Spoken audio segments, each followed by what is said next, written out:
గత 3 వారాల నుంచి మనం 96వ కీర్తన ధ్యానిస్తున్నాం. ఎంతమందికి గుర్తుందండి? 96వ కీర్తన. 96వ కీర్తన ఇది అభిషేక కీర్తన, అలాగే ఉపదేశ కీర్తన కూడా. 100వ కీర్తన వరకు ఇవి ఉపదేశ కీర్తనలని మనం చదువుకున్నాం. అందులో ప్రత్యేకంగా 95వ కీర్తన, 96వ కీర్తన, 97, 98, 99, 100 ఇవి అభిషేక కీర్తనలు కూడా. మొదటి వచనాన్ని మనం చూస్తే, యెహోవా మీద కొత్త కీర్తన పాడండి సర్వభూజనులారా. ఇది దేవాలయానికి వెళుతున్నప్పుడు అక్కడ ప్రజలు ఈనాటికి కూడా ఈ 96వ కీర్తన వారు పాడుతూనే దేవాలయానికి వెళ్ళటం మనం చూస్తాం. ఏ కొత్త కీర్తన పాడేది అనేది మనం ధ్యానించాం. ఘనత, మహిమ, బల, సౌందర్యములు ఆయన సన్నిధిలో ఉన్నాయన్న సంగతి పోయిన ఆదివారం నాడు దేవుడు మనకు సవివరముగా తెలియజేశారు. ఈ వారం ఆ తరువాత వచనాన్ని మనం ధ్యానిద్దాం. 7వ వచనం చదువుతామమ్మా. 7వ వచనం, 7, 8, 9 వచనాలు ఈ పరిశుద్ధ పునరుద్ధాన దినమంతా ధ్యానిద్దాం.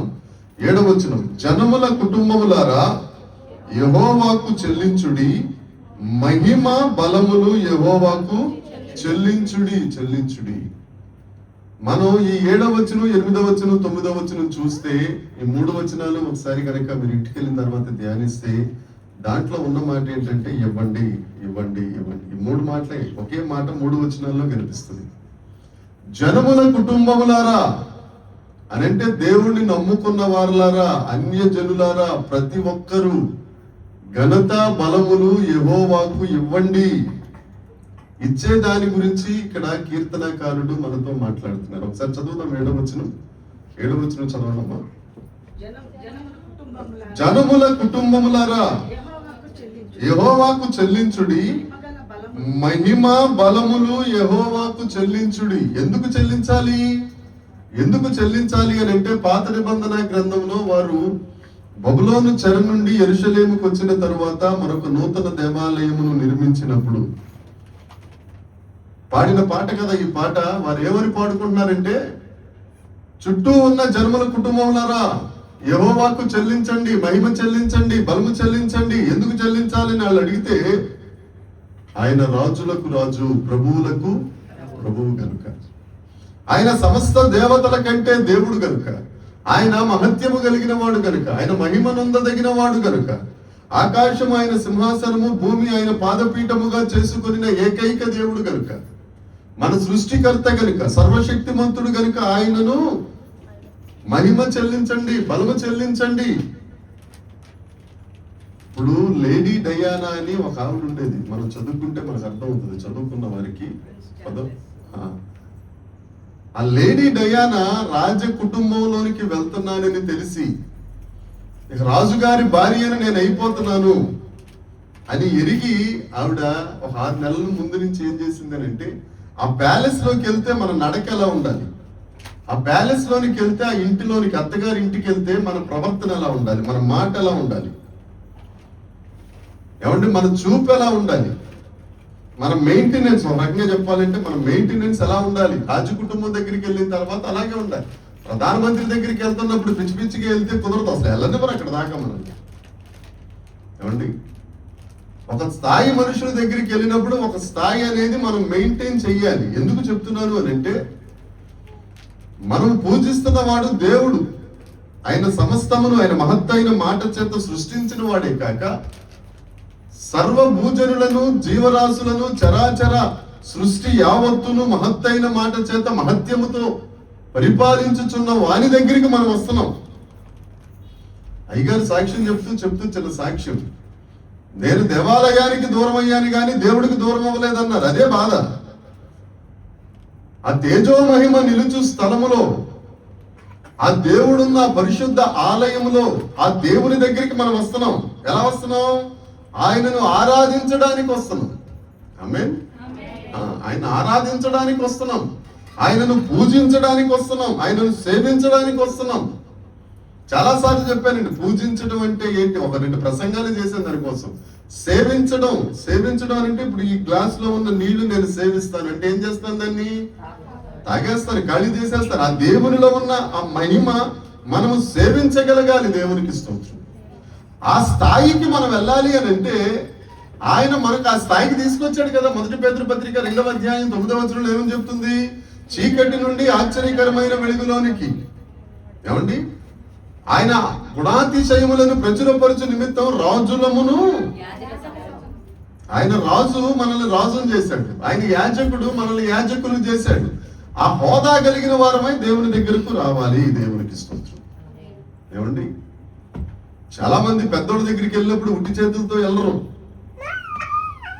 వాళ్ళని కలవటానికి వెళ్ళినప్పుడు ఎలాగెళ్తారు? పుష్పగుచ్చములు, బహుమతులు, పండ్లు పట్టుకెళ్తారు. ఈ మధ్యన గొప్ప స్టైల్ ఏంటంటే మొక్కలు పట్టుకెళ్తారు. పాతుకుంటే పాతుకో, పీక్కుంటే పీక్కో అన్నట్టు. ఏమండి? ఆ బహుమతులు ఎందుకు తీసుకెళ్తారు అని అంటే, బాబు నువ్వు పెద్దవాడివి, నీకు కృతజ్ఞతగా మేము ఈ బహుమతులు నీ దగ్గరకు తీసుకొస్తున్నాం. మరి మనం దేవుని దగ్గరికి వెళ్ళినప్పుడు మనం బహుమతులు పట్టుకురావాలి కదా. పాత నిబంధనలు అంటే నైవేద్యాలు ఉన్నాయి, బహుమతులు ఉన్నాయి, అర్పణలు ఉన్నాయి. కొత్త నిబంధనలో, పాత నిబంధనలో 10వ వంతు అది కానుక కాదండి, కానుక కాదు. ఏం చెప్తాడంటే దేవుడు లేవీయులతో, నేను అందరికీ స్వాస్థ్యం ఇచ్చాను కానీ మీకు మాత్రం స్వాస్థ్యం ఇవ్వలేదు, నేనే మీకు స్వాస్థ్యం. కాబట్టి 11 మంది గోత్రములారా, మీరు పండిన ప్రతి పంటలో మొదటి భాగము, మొదటి పన తీసుకొచ్చి ఈ లేవీయులకు ఇవ్వాలి. దేనికి ఇవ్వాలి? ఆహారమగునట్లు. 10వ భాగం దేవునికి అంటే దేవుని సేవకులకు ఆహారమగునట్లు. అలాగని చెప్పి దేవుడు కానుకలు అడుక్కుంటున్నాడా? కాదు. కృతజ్ఞతగా నువ్వు తీసుకొచ్చే ఆ బహుమతి ఏదైతే ఉందో పాత నిబంధన. కొత్త నిబంధనలో ఏమిటి? మీరు విస్తరించుచున్న కొలది, మీరు కలిమిలోనికి వచ్చుచున్న కొలది దేవునికి బహుమతులను సమర్పించండి. ఎందుకంటే ఇదంతా జనముల కుటుంబములారా యెహోవాను చదవండి 7వ వచనం చెల్లించండి మహిమా బలం. ఆయనకు మహిమ నొందదగిన దేవుడు, మహిమోన్నతుడు, మహిమా స్వరూపుడు. మరి ఎందుకు పాడిందో మస్తాన్ బి అమ్మ గారు పాడమంటే మహిమ మొదటి పాట అదే. ఏం పాట పాడారమ్మా? మహిమ స్వరూపుడా, మృత్యుంజయుడా, మరణము విరచిన వాడా, నీకే స్తోత్రములు నా యేసయ్యా, నీకే స్తోత్రములు, నీకే నా యేసయ్యా, నీకే. ఆయనకు చెందవలసిన మహిమ ఆయనకి మనం అర్పించాలి. ఆమేన్, ఆమేన్. అందులో ఒకటి జిహ్వ ఫలము. అందులో ఆఖరిది, మొదటిది జిహ్వ ఫలం, ఆఖరిది కానుకలు. కానుకలు ఫస్ట్ కాదు, ముందు నీ హృదయాన్ని అర్పించాలి, నీ జిహ్వ ఫలం అర్పించాలి, స్తుతియాగం చెల్లించాలి, పరిశుద్ధంగా జీవించాలి, నిర్దోషంగా జీవించాలి, మాట జాగ్రత్తగా ఉండాలి, చూపు జాగ్రత్తగా ఉండాలి. ఇవన్నీ తరువాత ప్యాకేజీలో లాస్ట్ ఏంటి అని అంటే కానుకలు. మన కానుకలు తీసుకొచ్చి ముందెడతాం. నేను ఆయన నాకు ఒక చిన్న రీల్ పంపించాడు, రాత్రి చూశాను నేను. ఏంటంటే విదేశాల నుంచి పాస్టర్లకు వస్తున్న కానుకల గురించి ఉంది దాంట్లో. వాళ్ళకి తెలియని విషయం ఏంటంటే మదర్ తెరిసాకు, రామకృష్ణ పరమహంసకు వచ్చినన్ని విరాళాలు మరి దేనికి రావు. మరి అది ఎందుకు మర్చిపోయి ఆ ఆడ మనిషి ఎందుకు స్కిప్ చేసిందో మనం అడగకూడదు, మనం అడగం కూడా.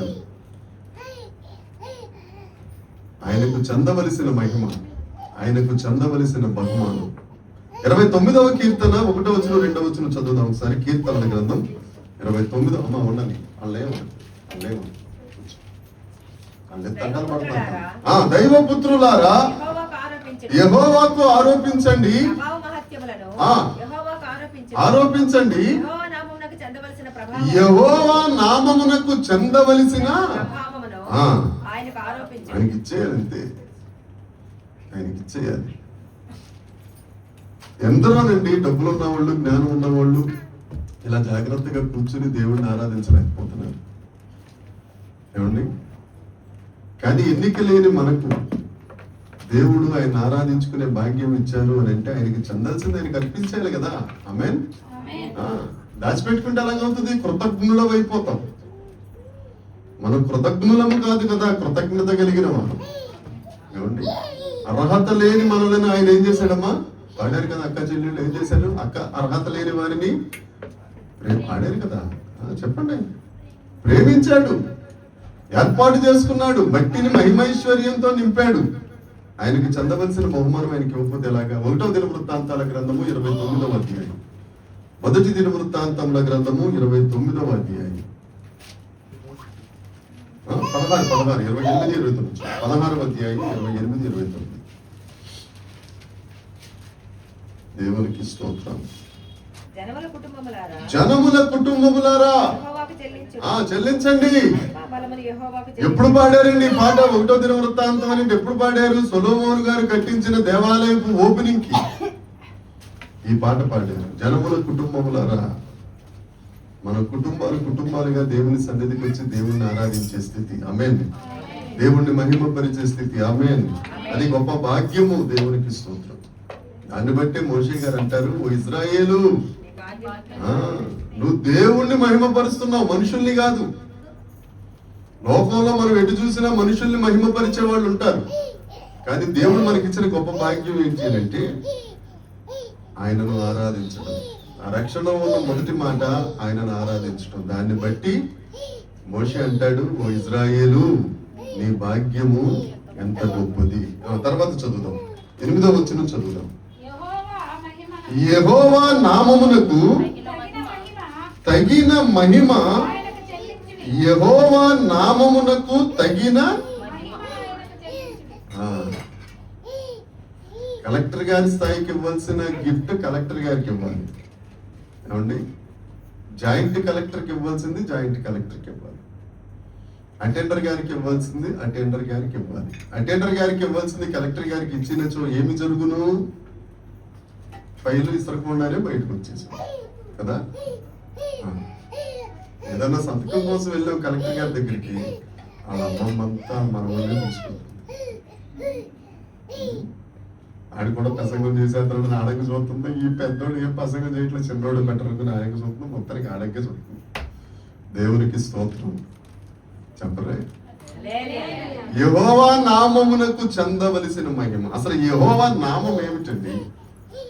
యెహోవా నామం అనేది దేవుడు ఎక్కడ రివీల్ చేశాడు? మోషే దగ్గర 3వ అధ్యాయంలో. అగ్ని పొద దగ్గరికి వెళ్ళిన తర్వాత, ప్రభువా నీ పేరేం చెప్పాలి? అంతా బాగానే ఉంది, చెప్పులు తీసేమన్నావు తీసేశాను, వినమన్నావు విన్నాను, అసలు నీ పేరేంటి? నీ పేరేంటి అని అంటే ఏం చెప్పాడు ఆయన? ఉన్నవాడను నువ్వాడను. ఉన్నవాడను, మన దేవుడు ఉన్న దేవుడు, అనుదేవుడు. అంటే మనం ఎక్కడుంటే అక్కడ ఆయన ఉన్న దేవుడు. మనం మాట్లాడితే మన నోటి మాట ద్వారా పలికే దేవుడు. హల్లెలూయా. ఇంకెక్కడికి పోతాం మనం? ఒకవేళ గాలి అయినా ఒక పరిస్థితులలో మనల్ని విడిచిపోవచ్చు. మన భూమి మీద నుంచి కొంత ఎత్తుకెళ్తే అక్కడ గాలి ఉండదు, కానీ ఎవరుంటారు? దేవుడు ఉంటాడు. ఆమేన్. ఉంటాడు, దేవుడు ఉంటాడు. చంద్రమండలం మీద అడుగు పెట్టిన తర్వాత నీల్ ఆర్మ్స్ట్రాంగ్ గారు చెప్పిన మాట ఏమిటి? దేవా నీకు స్తోత్రం. ఎక్కడైనా దేవుడు ఉంటాడు. ఆయన నామం ఎక్కడైనా ఉంటుంది. ఆయన నామము బలమైన నామము. దేవునికి స్తోత్రం. అదే మోషేతో నిర్గమకాండం 34వ అధ్యాయం 5వ వచనంలో దేవుని యొక్క నామము విశేషాలు చెప్పాడు. ఒకసారి చదువుదాం. 3వ అధ్యాయంలో ఉన్నవాడను అనువాడను మాత్రమే చెప్పి 34వ అధ్యాయం దగ్గరికి వచ్చేసరికి 5వ వచనం వచ్చేసరికి ఏం చెప్పాడు చెప్తాను ఒకసారి. 34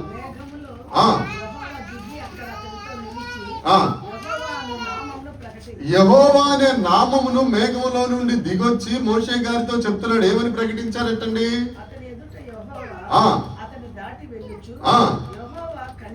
కనికరము, దయా, దీర్ఘశాంతము దేవుడై ఉండి వేవేల మందికి కృప చూపుతూ కానీ నిర్దోషిగా ఎంచడు. ఇవన్నీ చెప్పుకొచ్చాడండి. ఇది యెహోవా నామం. ఇక్కడ మనం 8వ వచనంలో ఏం చదువుకున్నాం? యెహోవా నామమునకు అంటే ఆయన మంచితనమునకు, ఆయన దయకు, ఆయన కృపకు, ఆయన దీర్ఘశాంతమునకు, ఆయన ప్రేమకు చెందవలసిన మహిమ. ప్రభా, నీ మంచితనాన్ని బట్టి నీకు స్తోత్రం, నువ్వు నాకు ఇచ్చిన రక్షణను బట్టి నీకు స్తోత్రం, మీరు నాకు ఇచ్చిన ఆలయమును బట్టి స్తోత్రం, వాక్కును బట్టి స్తోత్రం, ప్రార్థన చేయుటకు ఇచ్చిన కృపను బట్టి స్తోత్రం, రక్షణ వస్త్రమును బట్టి స్తోత్రం, సంఘమును బట్టి స్తోత్రం, సహవాసమును బట్టి స్తోత్రం. ఇవన్నీ దేవుడి దగ్గర నువ్వు స్తోత్రం చెప్పుకుంటా ఉంటే గంట ఈజీగా గడిచిపోతుంది నీకు తెలియకుండానే. ఆయన నామమునకు చెందవలసిన మహిమ. ఆయన నామంలో మనం ఏం చెయ్యాలి, ఆయన నామాన్ని ఎలా చెయ్యాలి అని అంటే, మొట్టమొదట అబ్రహాం గారు చేశారు. ఆదికాండ గ్రంథము 13వ అధ్యాయం 4వ వచనం చూద్దాం. ఆదికాండ గ్రంథం 13వ అధ్యాయము 4వ వచనం. అబ్రహాం ఏం చేశారు? ఆయన నామమును బట్టి చేరి యెహోవా నామమున ప్రార్థన చెయ్యవలెను. ఆమేన్. ఈ యెహోవా నామమే క్రొత్త నిబంధనకు వచ్చేసరికి యేసుక్రీస్తు ప్రభువు నామము. పైన ఆకాశమందే గాని చెప్పాలి భూమి కింద ఉన్న ఏ నామానికి సరిపోల్చదగిన ఉన్నతమైన నామము యేసుక్రీస్తు నామము. అపోస్తల కార్యాలు 4వ అధ్యాయం ఉంది కదండి. ఆయన నామమును అబ్రహాం గారు ఏం చేశారు? ప్రార్థన చేశాడు, బలిపీఠమును కట్టాడు. ఏమండి, అదే కొత్త నిబంధనలకు వచ్చేసరికి ఇప్పుడు మనం ఏ బలిపీఠం కడదాం? రోమపత్రిక 12:1 చదవండి. రోమపత్రిక 12:1. కాబట్టి సహోదరులారా, పరిశుద్ధంగా దేవునికి అనుకూలమగు సజీవ యాగముగా సమర్పించి సజీవ యాగముగా మన శరీరములు పరిశుద్ధంగా అనుకూలంగా సమర్పించుకోవాలి. ఆ బలిపీఠం కట్టాలి. పరిశుద్ధంగా ఉన్న బలిపీఠం, నిర్దోషంగా ఉన్న బలిపీఠం, ఆయనకు అనుకూలంగా ఉన్న బలిపీఠం. మనం ప్రభు నేర్పిన ప్రార్థనలో ఒక వచనం మనం మాట్లాడతాం. నీ చిత్తము పరలోకంలో నెరవేరినట్లు. చాలా తప్పది. అబద్ధాల్లో మొట్టమొదటి అబద్ధం. మన ప్రార్థన, మన మనసు ఏంటంటే, ప్రభు పరలోకంలో నీ చిత్తం ఏమి నెరవేర్చుకుంటామో నెరవేర్చుకో, మాకు ఏ ఇబ్బంది లేదు. భూలోకంలో మాత్రం అది చెప్పాలి మనం. పరలోకం ముందు నీ చిత్తము నెరవేరినట్లు భూలోకం ముందు మా చిత్తము నెరవేరుడు కాక అనేది మన ప్రార్థన. ఇక్కడికి వచ్చి మాత్రం ప్రభు స్తోత్రం స్తోత్రం మాత్రం మటన్ కర్రీ ఇదే ఆయనకు చెందవలసినది. ఆ బలిపీఠం అంతే. అందుకే ఉంది, మీ శరీరాలు ఎలా అయిపోవాలట? సజీవ యాగముగా. అబ్రహాము బలిపీఠం కట్టి యెహోవా నామాన్ని ప్రార్థన చేశాడు. మనం ఏం చేయాలి? Continuous process. ఎల్లప్పుడూ ఆయన నామమును మనం ప్రార్థన చేయాలి, స్తోత్రం సమర్పించాలి. అంతేగాని ఆయన నామమును 2-3 మాటలు చెప్పి, ఆయన నామానికి అందరూ నామంలో ఉన్న బలం చెప్తారు కానీ ఆయన నామ సంగతి ఏంటో ఒకసారి చూద్దాం. నిర్గమాకాండం 20వ అధ్యాయం 7వ వచనం చూడండి అమ్మా. నిర్గమాకాండం. నీ దేవుడైన యెహోవా నామమును ఏం చేయకూడదమ్మా? జాయ్ అలుక్కాస్కి వెళ్ళారు, గొలుసుకున్నారు కదా, ఎప్పుడు కొంటావు అంటారు. ఆమె అనొచ్చు కదా. కొన్నారు. కొన్న తర్వాత బీరువాలో పెట్టి తాళం వెళ్తారా? చెప్పట్లా మీరు? ఇప్పుడు సంగతి కాదులేమ్మా, మా తల్లి నువ్వు ఒకవాడు ఇంటికి పిలిచి, ఎలిజబెత్ ఒకసారి ఇంటికి రాయి చెప్పు, నీకే చెప్తున్నా, అందరికి చెప్తావు. తర్వాత సంగతి, ఆడవారి నోటిలో నువ్వులు గింజ కూడా నీకేం చెప్తున్నా, పాస్టమ్మకి చెప్పకు, ఎవరు చెప్పినా పర్లేదు తల్లి, పాస్టమ్మకి నాగమణి చెప్పు, నీకే చెప్తున్నా. ఇంటికి వచ్చి వెళ్ళిన తర్వాత మొత్తం అంతా కూర్చోబెట్టి మంచం మీద లోపల మంచం మీద తీసుకెళ్తాం. అంతే చూపెట్టమ్మా, భలే ఉందక్క, అలా ఉందక్క, సూపర్ వచ్చేది. వచ్చిన తర్వాత మళ్ళీ నువ్వే హాస్టల్ గారు ఒకసారి ఇంటికి వస్తా, లేకపోతే నన్ను రమ్మంటాను.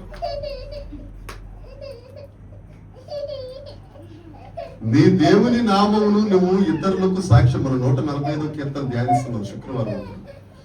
మొదటి 2 వచనాలు ఏంటి? మన కుటుంబంలో చెప్పాలి. రెండవది తరము నుండి తరములకు. మూడవది ఏంటి? రాజ్యం నుండి రాజ్యానికి చెప్పాలి. ఇప్పుడు అలాగని చెప్పి అవతల వారు నిన్ను అపోజ్ చేస్తున్నా గానీ వాళ్ళ దగ్గరికి వెళ్ళి యెహోవా నామం ఏమనుకుంటున్నాం? పాడేరులో చెప్పాను కదా, మేము ప్రభు శరీరాన్ని తినేస్తున్నాం, ప్రభు రక్తాన్ని తాగేస్తున్నాం, మాతో పెట్టుకున్నామంటే నీ పని అయిపోతుంది. ఆవిడ మీకు చెప్పాను సాక్ష్యం చిన్నది ఒకసారి. అలా చేయకూడదు. అక్కడ ఉన్న మాట ఏమిటి అని అంటే, యెహోవా నామమును వ్యర్థముగా ఉచ్చరించరాదు. మొదటిది. రెండవది లేవియాకాండం 18వ అధ్యాయం 21వ వచనం. లేవియాకాండం 18వ అధ్యాయం 21వ వచనం.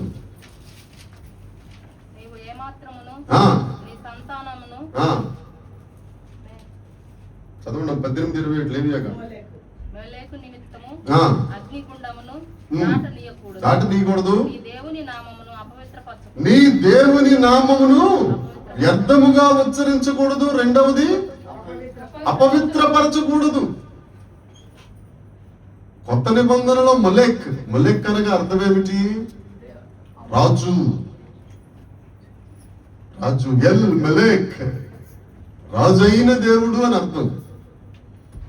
వీళ్ళు ఏం చేశారు? దాన్ని తీసుకెళ్లి ఒక విగ్రహానికి పెట్టారు. నువ్వే మొలెక్వి, నువ్వే మా రాజువి అని న్యాయాధిపతుల గ్రంథంలో. అక్కడి నుంచి దేవుడికి కోపం వచ్చింది.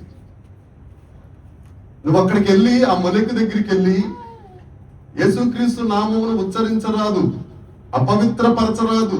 మనం దేవుని నామమును ధరించుకొనిన వారము. ఆమేన్. అవునా? ఈజ్ బాబు పెట్టలేండి అని అంటారు కదా. నువ్వు పిచ్చి పనులు చేసావనుకో. మీకు చిన్న ఎగ్జాంపుల్ చెప్తాను సార్. ఒక 2 వారాల క్రితం చర్చ అయిపోయిన తర్వాత మేము ఇటు నుంచి ఇటు తిరుపతి వెళ్ళిపోతున్నాం. తిరుపతి వెళ్ళే ముందు ఈ కొసర ఏముందంటే బిర్యానీ అని ఉంది. బిర్యానీ అని అంటే ఆవిడికి బిర్యానీ తీసుకురావడం కోసం నేను కరెంట్ ఆఫీస్ దగ్గర ఒక కొత్తగా పెట్టారు బిర్యానీ సెంటర్. నేను ఏదో ఆలోచించుకుంటా బిర్యానీ సెంటర్ ముందు ఆపోయి ఇంకో షాప్ ఉంది ఆపి. ఏమండి, అది వేరే షాప్. వేరే షాప్ అంటే మీకు అర్థమై ఉంటుంది. అలాగే బట్టల షాప్ కాదు. నీకెట్ తెలుస్తుంది అంతే, తప్పింకే. సరే, అదే అక్కడ ఆపితే ఈ గ్లాసులు వేసేసి ఉంటాయేమో కారికి. అక్కడి నుంచి ఏమనంటుంది? డాడీ యాక్టివ్ అంటుంది ఈవిడ. కొసరం నాకు వినపడదు కదా, గ్లాసులోంచి నాకు వినపడుతుంది. నేను అక్కడికి వెళ్ళి తింటారు షాప్. నిన్నటి కాక మొన్న కదా బిర్యానీ తీసుకున్నాయి వాళ్ళు. ఏంటి ఈ షాప్ అయిపోయింది ఏంటి అని దానికే చూస్తున్నాను. ఇంకా నాకు మైండ్ పని చేయట్లేదు. తీరా వెనక్కి వచ్చిన తర్వాత డాడీ యాక్ట్ అంటుంది ఈవిడ. నాకు అసలు ఒరే పిల్లదానికి ఉన్న బుద్ధి కూడా లేదురా సురేష్ నీకు అనుకున్నాను నిజంగా. ఒకవేళ ఇప్పుడు మన కారు మీద ఏముంటుంది? ఈ కారు మీద ఏమో యేసయ్య నమ్మదగిన దేవుడు, ఆ కారు మీద యేసుక్రీస్తు రక్షకుడు. ఇది కారు అక్కడ ఉండి పక్కన ఆ బోర్డు ఉందనుకో, చూసిన వాళ్ళు ఏ పాస్టర్ చూస్తే సార్ సురేష్ పాస్టర్ చూడు అక్కడేమో గట్టిగా వాక్యం చెప్తాడు, ఇక్కడేమో అంటారా అనరా. ఆదివారం ఇక్కడ ఆమె అని చెప్పి అక్కడ ప్రారంభం అంటే నేను చూసుకోలేదు. ఇప్పుడు దేవుని నామాన్ని మహిమపరిచారా అవమానపరిచారా? ఎంత ధైర్యం మీకు? పాస్టర్లు పెట్టుకుని అవమానం ఉంటారా? పరిచినట్టే నిజంగా చూసుకోవాలి కదా. నేను పరిసర ప్రాంతాలు చూడకుండా అది ఎంత మాట ఎంత సాక్ష్యం చెప్తుంది అనుకుంటున్నారు. మనం నేను నరసాపురం వెళ్ళొస్తే ఎన్ని అనుభవాలు నాకు. ఏమండి, అవన్నీ చెప్తే ఇప్పుడు టైం అయిపోతుంది. కానీ యెహోవా నామమును అపవిత్ర జాగ్రత్త. మన మీద యేసుక్రీస్తు ప్రభు పేరుంది. నువ్వేమన్నా తప్పు చేసావంటే వీళ్ళు దేవుడు నమ్ముకున్న వాళ్ళు రా, వీళ్ళు కూడా మోసం చేస్తున్నారా అని అంటారు. దాని వలన మనకు శాపం వస్తుంది. ఆమేన్. జాగ్రత్త. యెహోవా నామం ఇక్కడ ఏముంటుంది? యెహోవా నామమునకు తగిన మహిమ ఆయనకు. నీ మీద ఆయన నామం ఉంది కాబట్టి నువ్వు చాలా జాగ్రత్తగా ఉండాలి. నాకు 3వ మాట అదే లేవియాకాండం 24వ అధ్యాయం. లేవియాకాండం 24వ అధ్యాయం. ఆయన నామమున ప్రార్థన చేయాలి, ఆయన నామమును వ్యర్థంగా ఉచ్చరించకూడదు, ఆయన నామమును అపవిత్రపరచకూడదు. 16వ వచనం చదువుదాం. 16వ వచనం. దూషించువాడు మరణశిక్ష నందవలెను. ఏంటంట? యెహోవా నామాన్ని దూషిస్తే మరణశిక్ష. అదొకవేళ ఒకప్పుడు మన వల్ల జరగచ్చు. ఒకవేళ యేసుక్రీస్తు ప్రభువుని నచ్చని వారు దేవుణ్ణి దూషిస్తే ఏమో మనకు అది సంబంధం లేదు. ఒకవేళ మనము తప్పు చేసి యేసుక్రీస్తు నామమును ధరించిన తరువాత మనము విశ్వాసులుగా దేవుని సేవకులుగా మనము పేరు పెట్టుకుని మన వల్ల ఆయన నామం దూషించబడింది అనుకో, ఆయన మరణ శిక్షలో సగభాగం నీకు నాకే. అర్థమవుతుందండి? యుద్ధము చేయువాడికి ఎంతో, యుద్ధ సామాగ్రి దగ్గర కాపలా కాసేవాడికి కూడా అది ఎంత నిజమో, యెహోవా నామము మన వల్ల దూషించబడితే ఆ శాపంలో సగభాగం నీకు వచ్చేస్తుంది. జాగ్రత్త. యెహోవా నామమునకు తగిన మహిమ మనం ఏం చేయాలండి? చెల్లించాలి. లూకాసు వార్త 1వ అధ్యాయం 49వ వచనం చూద్దాం. లూకాసు వార్త 1వ అధ్యాయము 49.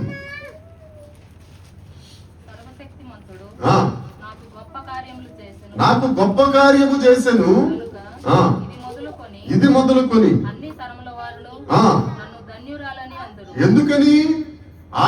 ఆమె ఆయన నామమును భరించింది కాబట్టి. ఎవరు? మరియమ్మ. ఆయన నామం పరిశుద్ధమైనది. అదే యోహాను సువార్త 1:12 ఉంటే చూస్తే, ఎందరూ ఆయనను అంగీకరించిరో అధికారం ఇస్తాడు దేవుడు. ఆయన నామంలో అధికారం ఉంది, ఆయన నామంలో పరిశుద్ధత ఉంది. అమ్మా, ఆయన నామమును ప్రార్థన చేస్తే నువ్వు ఆశీర్వదించబడతావు.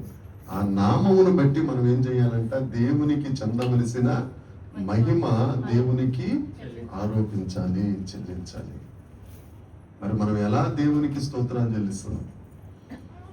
ఎలా దేవుని నామమును మనం భరిస్తున్నాం? నిన్నో మొన్న చెప్పాను కదండి, పౌలు గారి గురించి దేవుడు చెప్పిన మాట, ఇశ్రాయేలీల ఎదుటను రాజుల ఎదుటను అన్యజనుల ఎదుటను నా నామమును భరించాలి. అంటే ఇశ్రాయేలీలు, అన్యులు, రాజులు అందరి ఎదుట పౌలు గారు దేవుని నామమును భరించాడు. అదే ఆధిక్యత దేవుడు మనకిచ్చాడు. ఆమేన్. మన మీద యేసు నామం ఉన్నది. ఈ యేసునామం గురించి చెప్తుంటే ఇంకోళ్ళు ఏమన్నారు తెలుసా? ఈ యేసునామం డెనామినేషన్ లో జాయిన్ అయిపోయాడు అంటారు. అవన్నీ మనకు వద్దు, కానీ మన మీద యేసుక్రీస్తు నామం ఉన్నది. హల్లెలూయా. అది పరిశుద్ధమైనది. హల్లెలూయా. అది అధికారము కలిగిన నామం.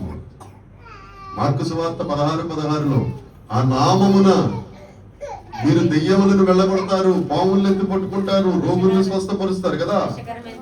ఏది తాగినా హాని జరగదు. ఏ నామం? యేసుక్రీస్తు నామం. కాబట్టి ఆ నామాన్ని మనం ఎంతైనా స్తుతించ అర్హులము. ఆమేన్. ఎంతమందికి అర్థమైంది? అర్థమైందమ్మా? ఈ దినం నుంచి నువ్వు పదే పదే యేసు రక్తమే జయం ఎందుకనమంటారు, యేసయ్య అని ఎందుకనమంటారు అని అంటే, పరమగీత గ్రంథంలో ఒక మాట ఉంది. 1వ అధ్యాయము 3వ వచనంలో, ఆయన పేరు పోయబడిన పరిమళ తైలము. ఆయన పేరే పరిమళ తైలం. నిర్గమాకాండం అహరోనును అభిషేకిస్తున్నప్పుడు మోషేతో దేవుడు చెప్పిన మాట, నీవు పరిమళ తైలాభిషేకముతో ఆయనను అభిషేకించాలి. పాత నిబంధనలు పరిమళ తైలం అనేది తయారు చేయాలి. ఎలా తయారు చేయటం అనేది నిర్గమ 33లో మనం చదువుకున్నాం, సంఖ్య 33లో మనం చదువుకున్నాం. ఏమంటే జటామాంసి, గంధపు చెక్క, ఇవన్నీ సాంబ్రాణి. కానీ కొత్త నిబంధనకు వచ్చేసరికి యేసుక్రీస్తు ప్రభువే పరిమళ తైలాభిషేకము. ఆ తైలాభిషేకం నీ తల నుండి అరికాలి వరకు, చిట్ట చివరి చిటికిన వేలు వరకు ఆ పోయబడిన పరిమళ తైలము నీ మీద ఉన్నది. హల్లెలూయా. కాబట్టి మనం చాలా జాగ్రత్తగా ఉండాలి. తర్వాత వచ్చిన 9వ వచనం చదువుదాం. పరిశుద్ధ అలంకారములు ధరించుకొని. ఎవరికి నమస్కారం చేయాలండి? యెహోవాకు నమస్కారము చేయుడి సర్వభూజనులారా. రండి, ఆయన సన్నిధికి వచ్చి వణికిపోండి. 2వ కీర్తన ఆఖరి వచనం ఉంటుంది, ఆయనను ముద్దు పెట్టుకోండి, లేని ఎడల కోపిస్తాడు. దేవుడు కోపం వస్తే ఎవరు నిలబడగలడు? ఆయన సన్నిధిలో వణకాలి, భయము భక్తి కలిగిన వారికి. ఎలా వణకాలి? ఉత్తుగా వణకటం కాదు. పరిశుద్ధాలంకారములు ధరించుకుని. ప్రత్యక్ష గుడారం చెప్పినప్పుడు నేను ఇదంతా మీకు చాలా సవివరంగా చెప్పాను. గుడారంలోనికి వెళ్ళినప్పుడు లేదా సొలొమోను దేవాలయంలోనికి వెళ్ళినప్పుడు కన్నుల పండుగగా ఉంటుంది ఆ లోపల దృశ్యం అంతా. ఆవరణంలోనేమో బలిపీఠము గంగాళం ఉంటాయి. పరిశుద్ధ స్థలంలోనికి వెళ్ళగానే సన్నిధి రొట్టెల బల్ల, తర్వాత దీపవృక్షము. ఆలోచిస్తున్నారేమి మా బైబిల్ కాలేజీ స్టూడెంట్లు ఏమండి? మైండ్ బ్లాక్ అయిందా? సన్నిధి రొట్టెల వల్ల దీపవృక్షము, ధూపవేదిక. ఆ లోపలికి వెళ్తే మందసం, కరుణాపీఠం, కెరూబులు, లోపల మన్నా పాత్ర, అహరోను కర్ర, రాతి పలకలు. ఈ లోపలికి వెళ్ళినప్పుడు ఎలా కనిపిస్తుంది అంటే మొత్తం ఆ తెరల మధ్యన, ఆ తెరలు కూడా 3 రకాలు, 5 రకాలు, కానీ పరిశుద్ధాలంకారాలకు వచ్చేసరికి 3 రకాలు. 1 ఎరుపు, 2 నీలం, 3 ఊదా రంగు. 3 రకాలు ఉంటాయి. ఈ అలంకారములు ధరించుకుని మనం ఇక్కడికి రావాలి. చెప్పొచ్చేది ఏంటంటే, ఏమిటి ఎరుపు రంగు అంటే అర్థం ఏంటి? శుద్ధీకరణ. ఆయన రక్తము వలన శుద్ధీకరణ.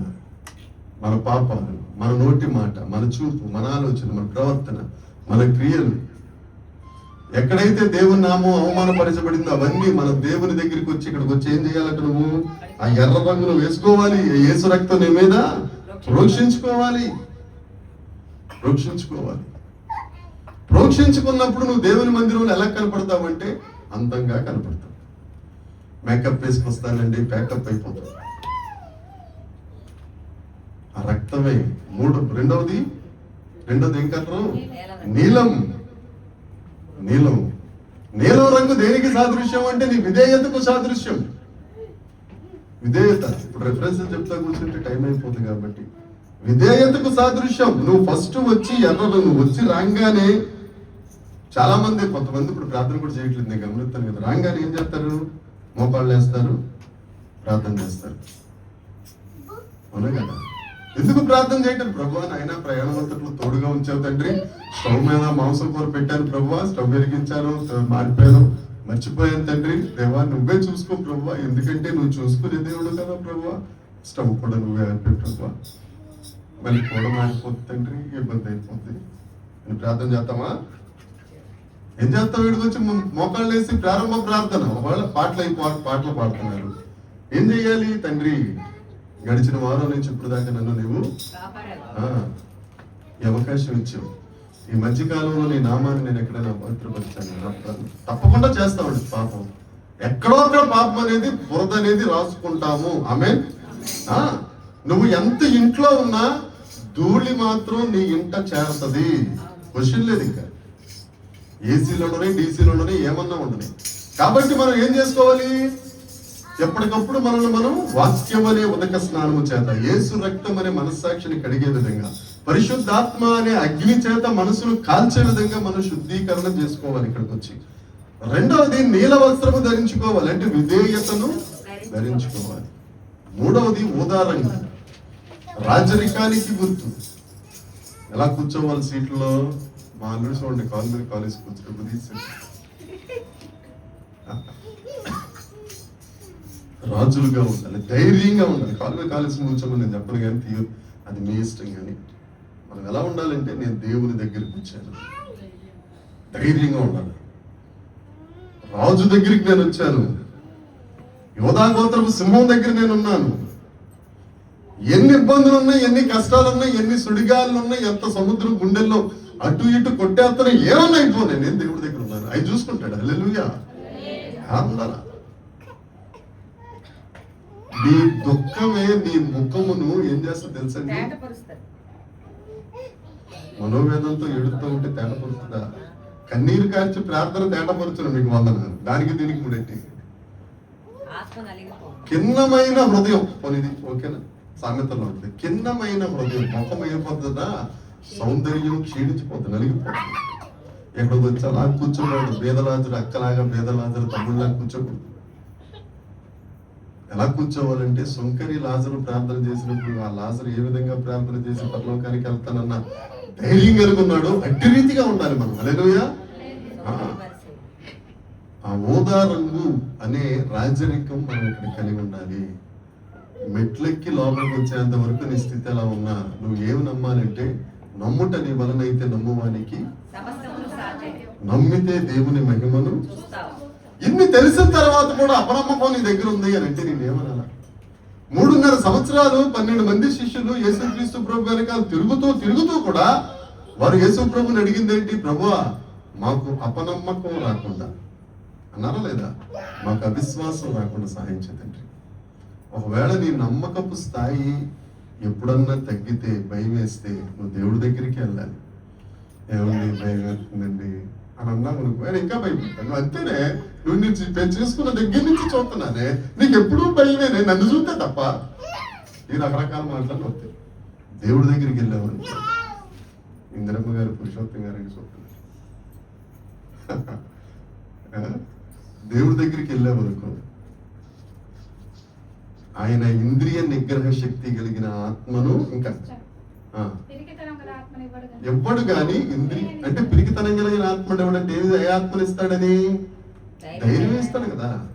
ఆయన దగ్గరికి వెళ్తేనే నీకు ధైర్యం. కాబట్టి దేవుని యందు ప్రియమైన వాళ్ళరా, ఆయన నామమునకు చెందవలసిన మహిమను ఆయనకు చెల్లిద్దాం. ఆమేన్. పరిశుద్ధాలంకారములు ధరించుకొని. హల్లెలూయా. ఏమిటి పరిశుద్ధాలంకారములు? యేసు రక్తం, వినయ విధేయత, విరిగి నలిగిన హృదయం, రాజరికం, యాజకత్వం అనే వస్త్రములు ధరించుకొని దేవుని ఆవరణములలో ప్రవేశించేసాం మనం ఆల్రెడీ. దేవునికి స్తోత్రం. ఎందుకంటే ఎప్పుడైతే యేసుక్రీస్తు ప్రభు ఆ సిలువలో మరణించారో, తెర చిరిగిపోయిందో, మనం ఎక్కడికి వచ్చేసాం? మునుపు మీరు, ఇప్పుడు సమీపంగా వచ్చేసాం కాబట్టి నిలబడదాం. దేవునికి చెందవలసిన మహిమ ఆయనకు చెల్లించుదము గాక. దేవునికి స్తోత్రం కలుగును గాక. హల్లెలూయా. హల్లెలూయా. నిలబడదాం దేవునికి మహిమ.